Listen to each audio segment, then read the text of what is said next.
Boa noite a todos. Nossa palestra nós tiramos do capítulo 7 do Evangelho segundo o Espiritismo. Nós fizemos um pequeno intervalo, um fragmento de uma palestra proferida pelo professor Divaldo Franco, Jesus e Vida, e nos utilizamos também do livro Primícias do Reino, psicografia de Divaldo Franco, pelo Espírito Amélia Rodrigues. Bem-aventurados os pobres de espírito, porque deles é o reino dos céus. Essa foi a máxima proferida por Jesus no que nós conhecemos o Sermão da Montanha. Estudiosos da área religiosa, filósofos, asseguram que depois que Jesus subiu ao monte, chamado hoje Monte das Bem-aventuranças, e proferiu o Sermão da Montanha, a humanidade jamais foi a mesma. Os estudiosos asseveram que se a humanidade perdesse todos os escritos religiosos, todos os textos de religiosidade fossem perdidos, e que só ficasse o Sermão da Montanha, a humanidade não teria perdido nada. Mas naquela tarde, em que Jesus se encontrava nas proximidades da cidade de Cafarnaum, em que ele voltava ao convívio de seus amigos, ele tinha se exilado por 40 dias e 40 noites no deserto, e ele, sob profundas reflexões, estava ali Jesus de volta. E a notícia do seu retorno se espalhou por toda a vizinhança, e todos queriam novamente estar na companhia do Mestre. Foi assim que uma pequena multidão começou a se formar no sopé do monte, chamado hoje Monte das Bem-aventuranças, e se reuniram. Eram pastores, artesãos, eram pequenos agricultores, serviçais domésticos de toda ordem, empregados do comércio. Todos tinham uma expectativa. Eram aqueles que estavam ali em busca de uma cura, enfermos. Eram aqueles que tinham seus corações aflitos e buscavam por palavras de consolação. Eram aqueles com sede de espiritualidade que buscavam no Mestre as boas novas do reino de Deus. E havia aqueles que estavam ali porque Jesus era anunciado como Messias, aquele que há quase 1000 anos o profeta Isaías anunciou que viria para tirar o povo, o chamado povo eleito, do jugo e da opressão de seus opressores, desculpem a redundância. E então, estava ali o Mestre. Não que Jesus não tivesse dado provas de que era de procedência divina. Os seus prodígios, os milagres operados por Jesus, já o legitimava como verdadeiro Filho de Deus. E muitos não tinham dúvida de que ele era o Messias. Mas haviam aqueles que tinham dúvida.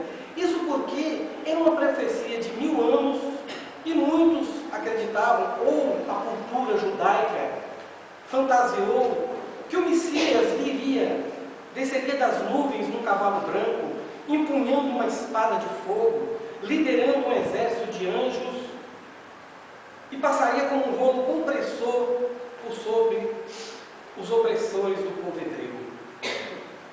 Para a gente voltar apenas, não saindo do centro do nosso tema, mas para a gente entender um pouquinho aquele momento, vamos lembrar a situação política do povo hebreu, mais tarde do povo judeu, enfim, da Palestina, onde não havia só o povo judeu. A Palestina era um país formado por demais povos. Se olharmos no mapa, vamos verificar que a Palestina é uma extensão de terra menor que o estado do Espírito Santo e que liga como se fosse uma ponte o continente africano ao continente asiático.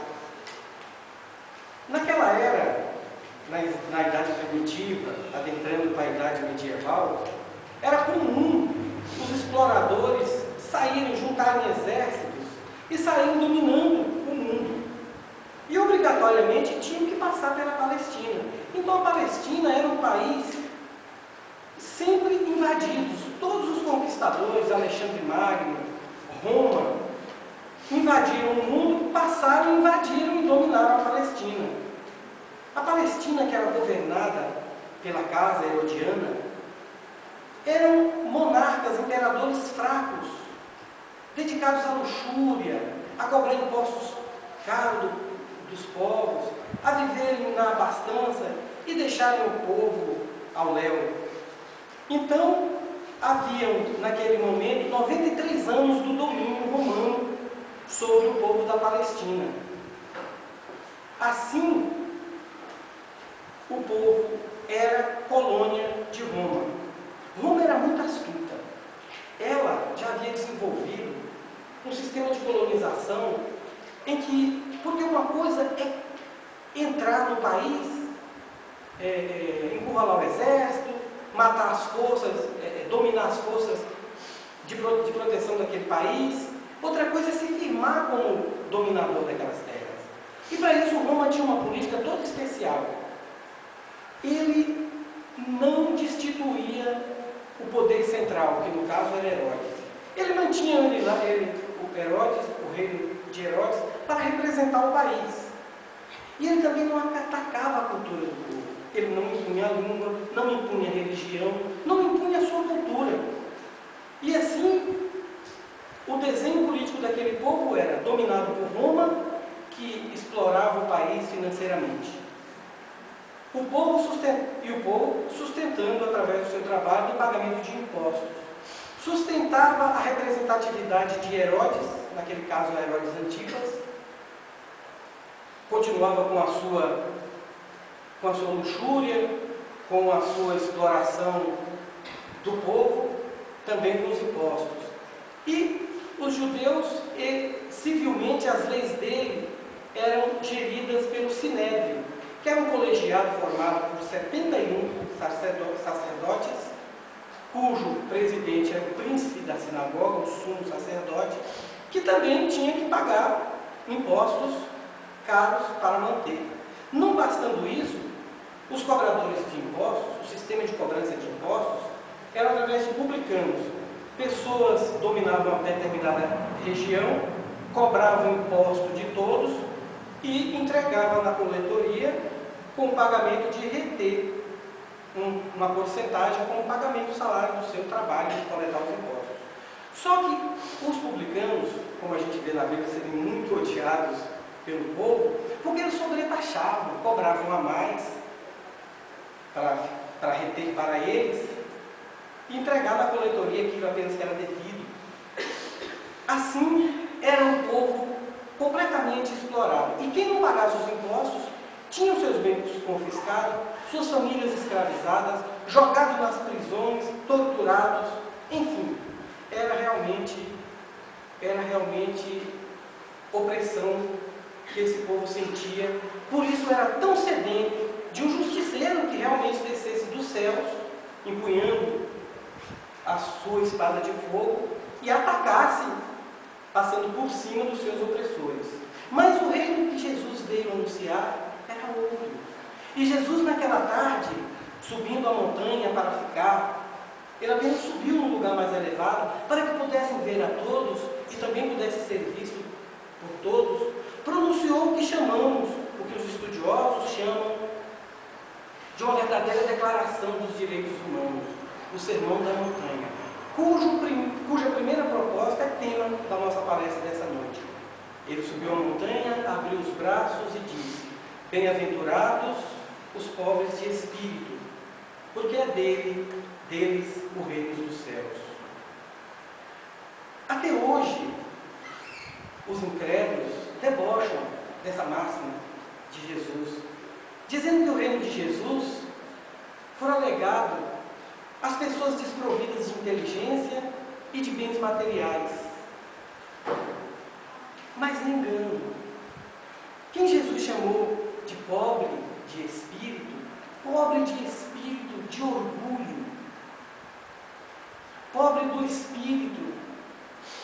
sabedoria do mundo. Perdão, pobre de espíritos, os ricos de espíritos de sabedoria do mundo é que são os pobres de espírito a que Jesus se referiu.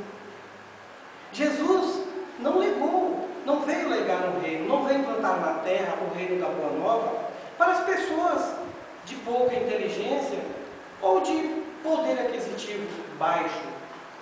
Se observarmos no livro Boa Nova, psicografia de Chico Xavier pelo espírito Humberto de Campos, numa passagem que Jesus está na casa de Zaqueu, e os apóstolos e o povo se sentem escandalizados por Jesus estar na casa de um publicano, desse que acabamos de citar, que era cobrador de impostos, rico. Ele era chefe dos publicanos, não era apenas um publicano, era um chefe publicano muito rico. E Jesus estava ali, se hospedou na casa dele, estava sendo oferecido um jantar a Jesus, as pessoas estavam ali, e de repente, quando Zaqueu se ausentou, os apóstolos vieram e chamaram: mestre, o povo está escandalizado com tua atitude. Isso quem dirigiu a palavra foi o apóstolo Pedro. Pô, mas por que, Pedro? Porque você diz que o teu reino dos humildes está aqui na casa de um rico. Jesus olhou com muita ternura, como descreve Humberto de Campos, e diz: Pedro, acaso pensais que eu vim plantar na terra um reino de mendigos e miseráveis, de homens de pouca instrução? Não, o meu reino é para aqueles que estão a serviço do amor, é para aqueles que estão dispostos a investir com amor a sua riqueza, a sua força de trabalho, as suas próprias dores e dificuldades do dia a dia. O meu reino é um reino de amor, não importa se é pessoas de posses, pessoas de sabedoria, desde que eles estejam dispostos a dar amor, a começar a enxergar no amor a verdadeira vida, a vida eterna. E assim, Jesus, naquele fim de tarde, em que abriu seus braços nas montanhas, chamou de pobres de espírito aqueles que são pobres de espírito da cultura do mundo. Porque sabia Jesus que os doutores das leis, que estudam, que pensam que já sabem de tudo, que já têm domínio da ciência, que se colocam num patamar alto para responder sobre tudo, e não esperam que alguém vá dizer que as suas respostas não estão com base numa ciência que para eles já está abastada. Não. Para esses, quando entrarem na realidade espiritual, na realidade do Espírito, juntamente com aqueles a quem Jesus chamou de pobres de espírito de orgulho do mundo, as pessoas humildes, vão ter o mesmo tratamento. Não é porque eles não acreditavam que eles vão ter uma realidade diferente. De maneira nenhuma, a realidade é comum a todos. E assim, Deus dirá a eles que eles são os eleitos, os escolhidos, a herdarem o reino de Deus. E aqueles que achavam que estavam acima da justiça, olhando para baixo, vendo as pessoas humildes, de religião, que diziam: não, a fé para eles lhes basta. Eles já se alimentaram, agora basta rezar e acreditar em Deus. Para nós não.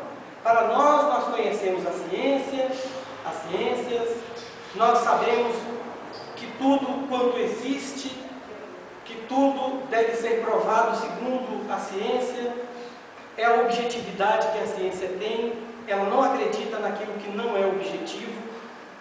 Então, se não tem um princípio objetivo, então nós não acreditamos, não tem embasamento, é apenas cultura do povo.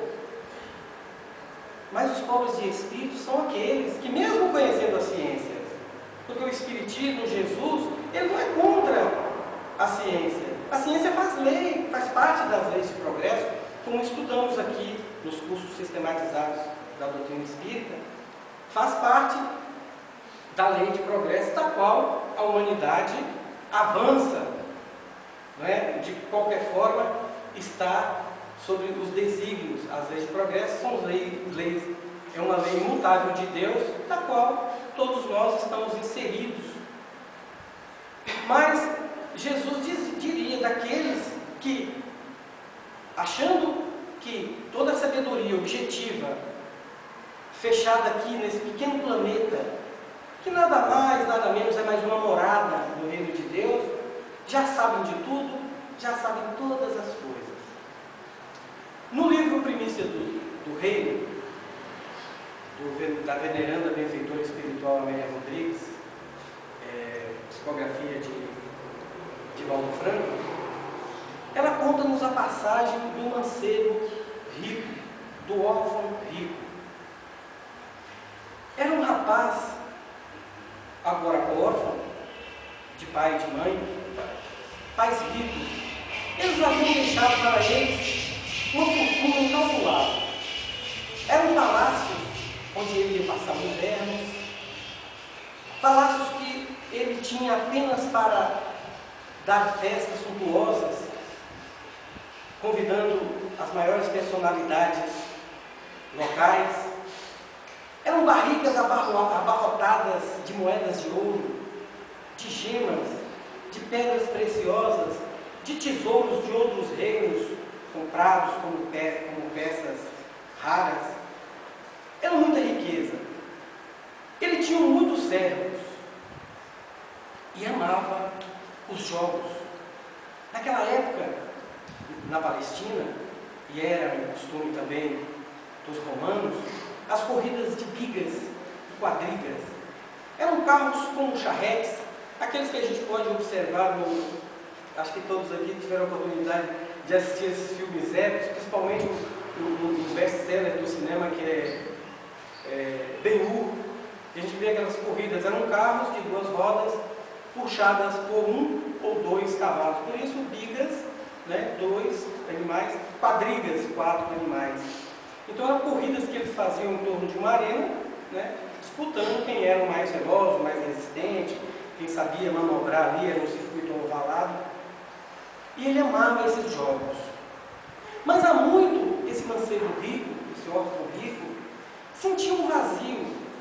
Ele procurava dar mais festa, convidar mais amigos, trocar seus palácios, suas vivendas, viajar, mas havia dentro dele um vazio que ele não sabia explicar de onde vinha. Foi assim que ele ficou sabendo do mestre, próximo aos jogos de Cesareia, os jogos que eram todo ano naquela época, como temos aí como temos hoje alguns campeonatos, alguns encontros esportivos que são sempre naquela época, eram os jogos de Cesareia. E ele havia se preparado muito bem para aqueles jogos. Mas ele ouviram falar de Jesus e foram ter com Jesus para ver o que o mestre dizia sobre esse vazio interior que ele sentia.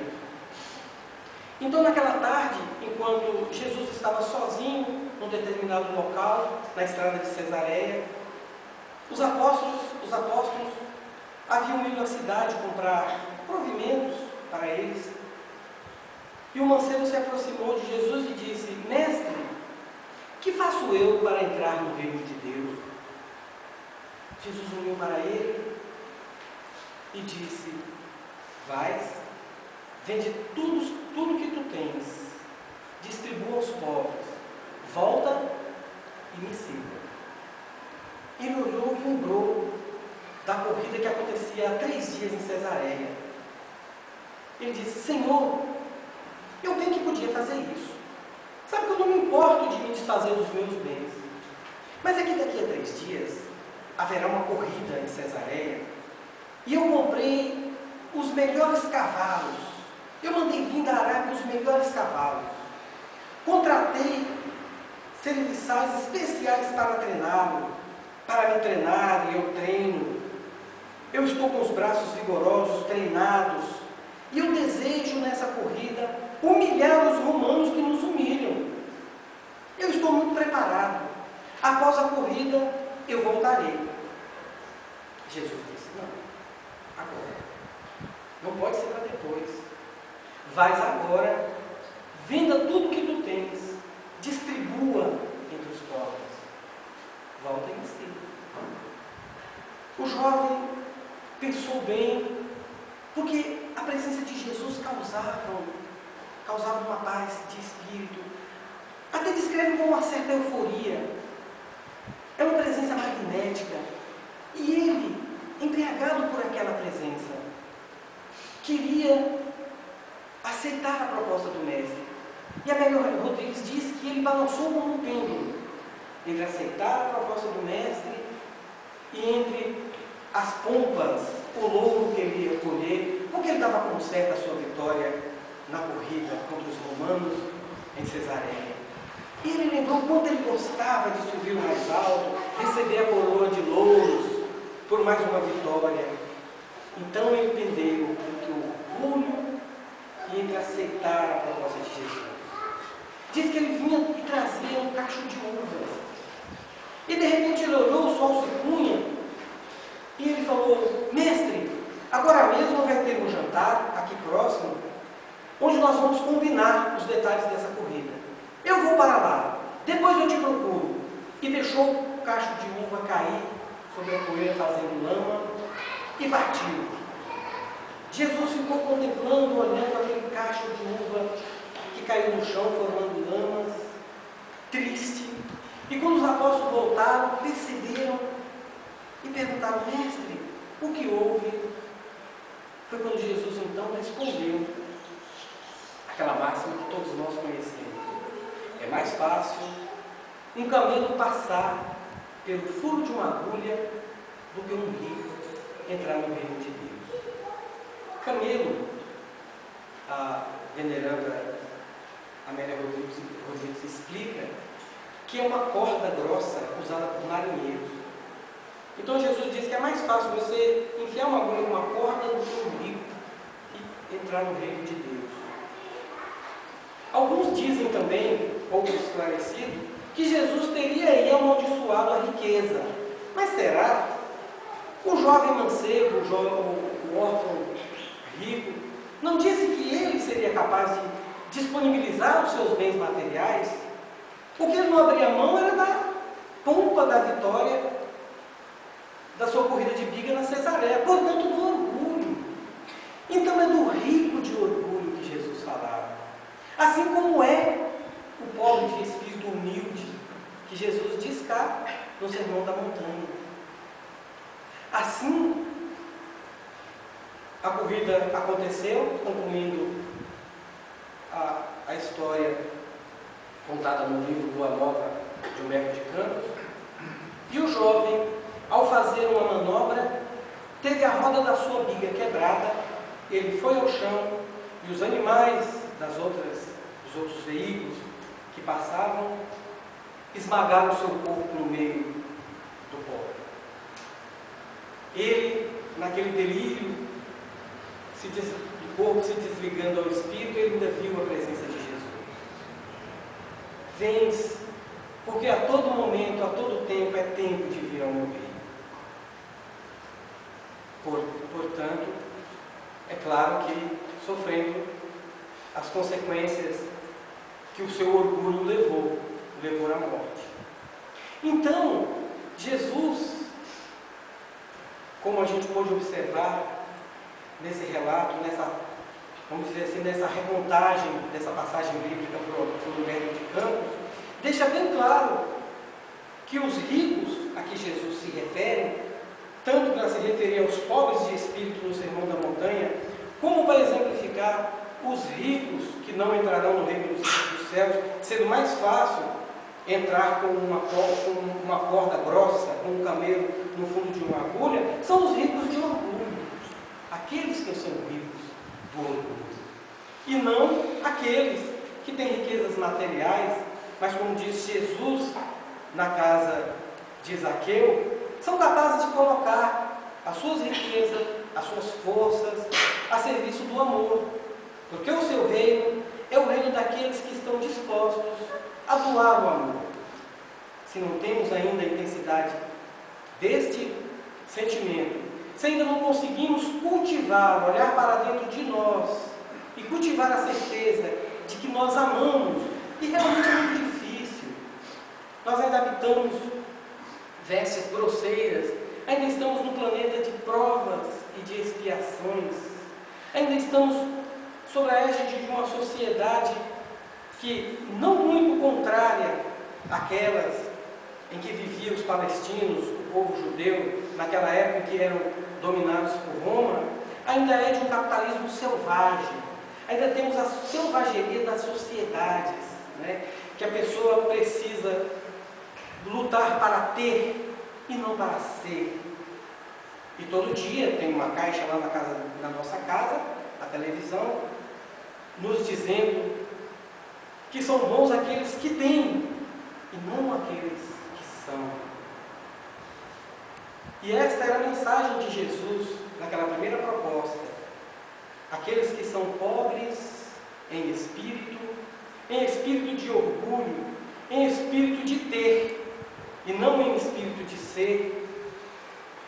Para esses que são ricos de ser e são pobres para o espírito de orgulho do mundo, são para esses o reino de Deus. Muito obrigado a todos pelas